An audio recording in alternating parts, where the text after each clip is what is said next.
Olá, quarto ano, tudo bem com vocês? Como é que vocês estão?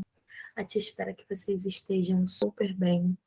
Hoje nós vamos continuar o nosso módulo 4 do projeto Revisa, tá? Onde nós vamos conversar aqui um pouquinho sobre as figuras geométricas planas, ok?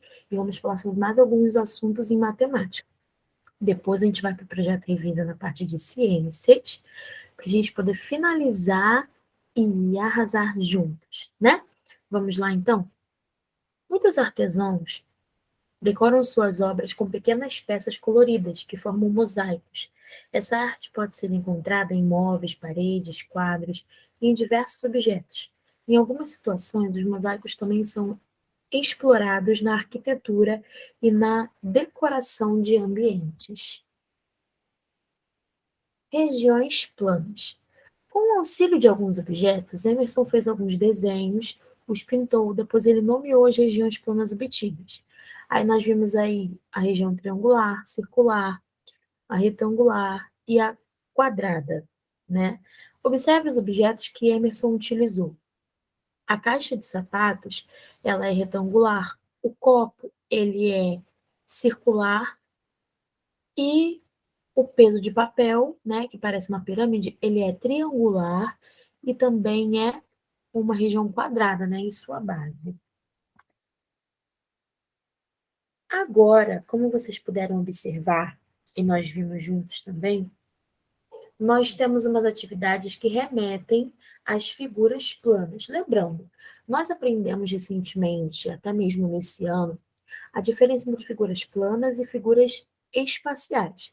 As figuras planas são desenhos, né? Quadrado, círculo, triângulo, não é mesmo? Retângulo. Já as figuras espaciais são aquelas que estão no nosso espaço, aquelas que nós conseguimos pegar, que nós conseguimos tocar, ok? Por exemplo, o copo, ele é um cilindro, se vocês olharem. Sendo um cilindro, você consegue tocá-lo, mas a sua região, ela é circular, né? É um círculo a sua região. Então, vamos lá, né? Continuando aqui, vamos para a página 100, onde a tia vai fazer com vocês algumas atividades. Juliana desmontou uma embalagem que lembra uma pirâmide. Observe as partes que ela obteve. As partes obtidas por Juliana lembram quais regiões planas? Ela tem uma pirâmide, ela desmontou, e como eu te falou, a pirâmide ela remete a duas regiões planas, que é o triângulo e o quadrado. O quadrado seria a sua base, né? E o triângulo remete aos seus lados. Ligue cada embalagem à respectiva parte que Juliana obteve ao desmontá-lo. A caixa de sabão em pó, né, ela é retangular e quadrada. Porém, essa daí, ela está, ó, lá na segunda. Então, você vai ligar aqui igual a tia, na região retangular, completamente. Já a embalagem que lembra um cubo, né, que seria de panetone, ela é toda de regiões quadradas. Então, você vai ligar na figura desmontada que remete às regiões quadradas, tá?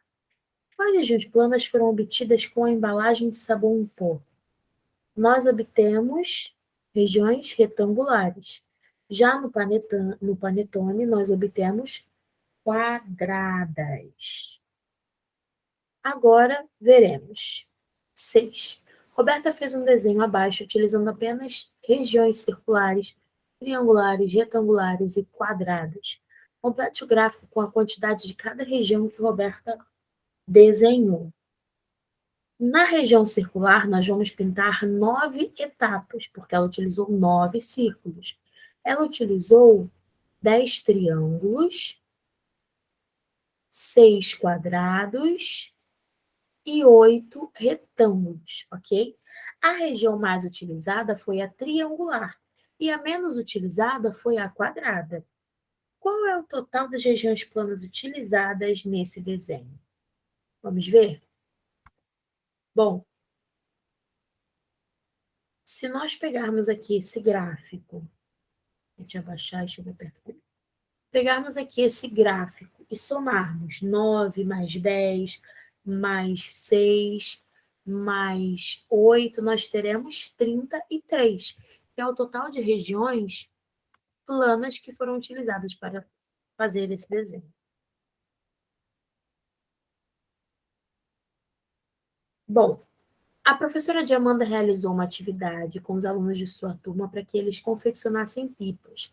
Veja alguns exemplos que foram feitos.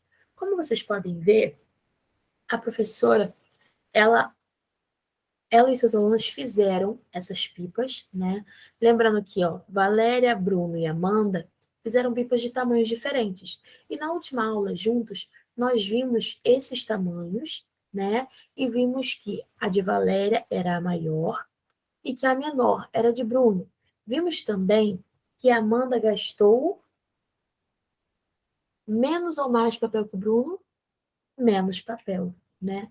No caso, ela gastou mais papel que Bruno, porque Bruno era a menor das pipas. Amanda era a pipa média, né? Ela não era maior do que a da Valéria, porém também não era menor do que a de Bruno. Depois disso, nós vamos agora estudar sobre os contornos. Vamos lá?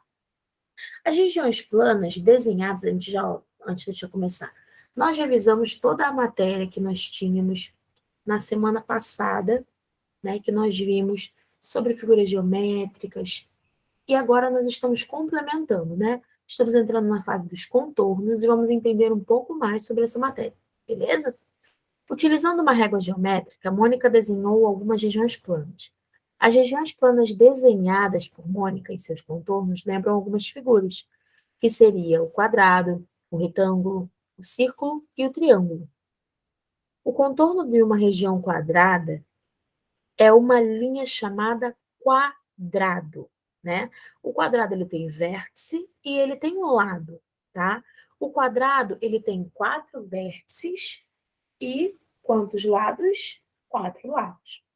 Lembrando, né, que nós já vimos sobre isso, ok? A tia vai fazer até aqui um desenho para a gente poder identificar, tá? Relacionando a região quadrada.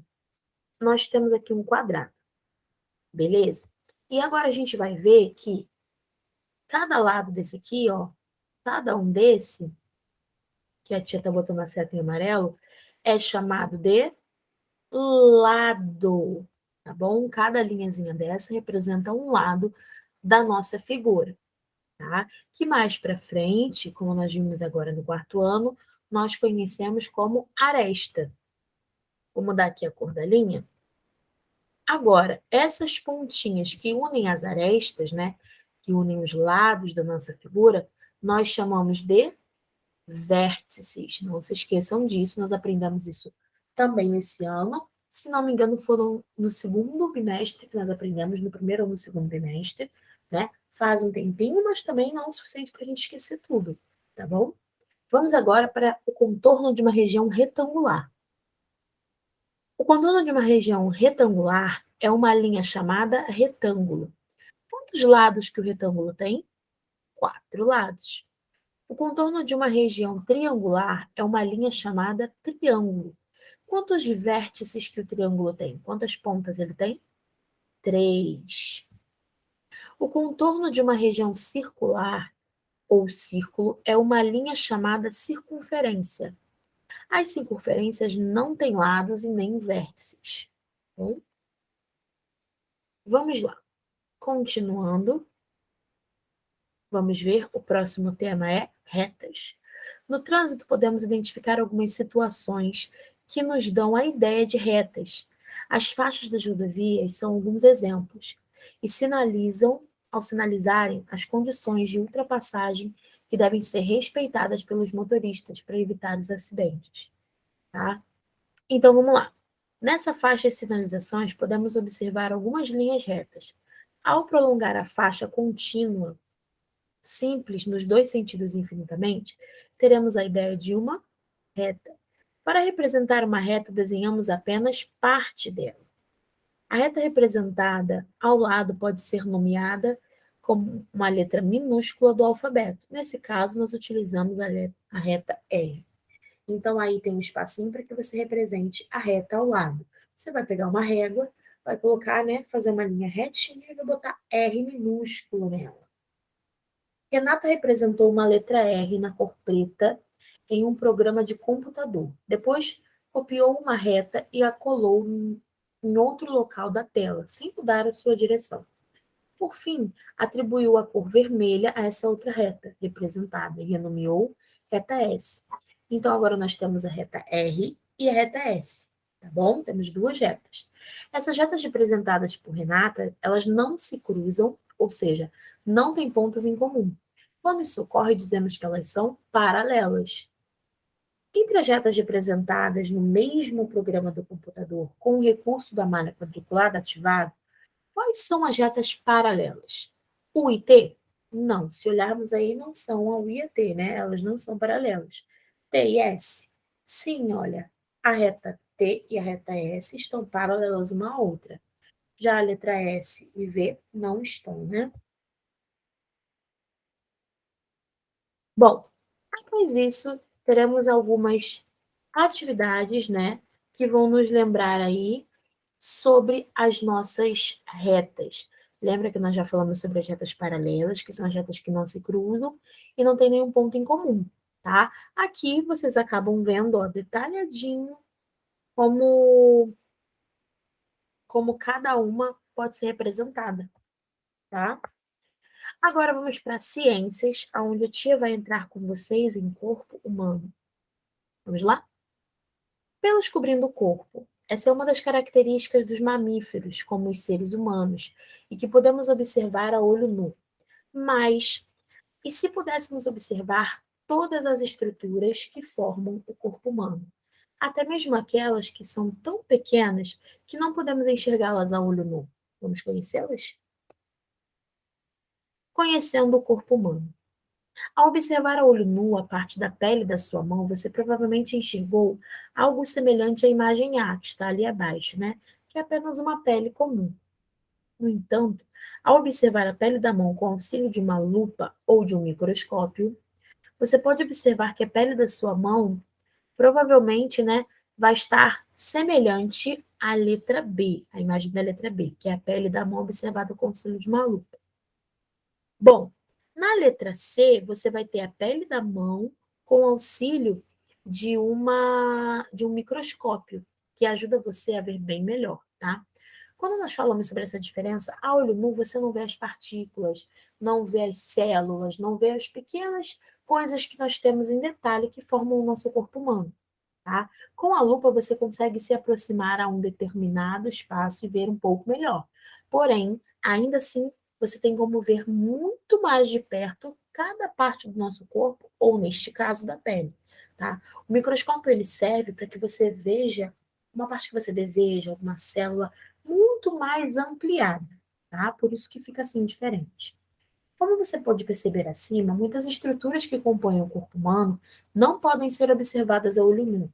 Essas estruturas são organizadas e atuam de maneira coordenada, permitindo que o corpo humano funcione adequadamente. Nesse capítulo, faremos uma viagem ao interior do corpo humano, para entendermos como ele é organizado. Veja a seguir a organização do corpo humano. O corpo humano é um organismo que é formado por diferentes sistemas, como o sistema respiratório, o digestório e o nervoso, tá? São sistemas diferentes. Cada um desses sistemas é formado por um conjunto de órgãos que trabalham de maneira coordenada para realizar determinadas funções no organismo. E o sistema digestório, por exemplo, é formado por vários órgãos e é responsável pela digestão dos alimentos. Os tecidos são conjuntos de células semelhantes que juntas realizam um papel específico. O tecido epitelial é um dos tecidos que compõem o nosso estômago. Os órgãos são estruturas do corpo do ser humano formadas por diferentes tecidos e que desempenham um papel específico no organismo. O estômago, por exemplo, é um dos órgãos do sistema digestório. As células são as unidades básicas do nosso corpo e de todos os outros seres vivos. Elas são a menor estrutura que é capaz de realizar todas as atividades essenciais à essência da vida. Existência da vida. Vamos continuar. Vamos continuar, olha, nossa viagem pelo interior do corpo humano, estudando com mais detalhe cada um dos níveis de organização do organismo humano. Células. Em 1595, os fabricantes holandeses de óculos Hans Janssen e Zacharias Janssen desenvolveram o primeiro microscópio. Em 1667, esse equipamento foi utilizado pelo cientista inglês Robert Hooke para observar um pedaço de cortiça, tá? Cortiça é um tipo de tecido encontrado em plantas. Um tipo de cortiça. Hooke observou que esse material apresentava pequenos compartimentos, aos quais ele deu o nome de células. Na imagem ao lado, nós podemos ver esses compartimentos, tá bom? As células que compõem o corpo humano apresentam diferentes tamanhos, formatos e desempenham diferentes papéis no organismo. Por exemplo, nós temos as hemácias e os neurônios. As hemácias são tipos de células do tecido sanguíneo que são responsáveis pelo transporte do gás oxigênio durante a respiração. Já os neurônios, o neurônio, né, é uma das células que compõe o tecido nervoso. Esse tipo de célula é encontrado no cérebro e é responsável por transmitir informações por todo o nosso corpo. E apesar de apresentarem algumas diferenças, a maioria das células dos animais apresenta uma estrutura básica. As plantas também são seres vivos e por isso não são formados por células.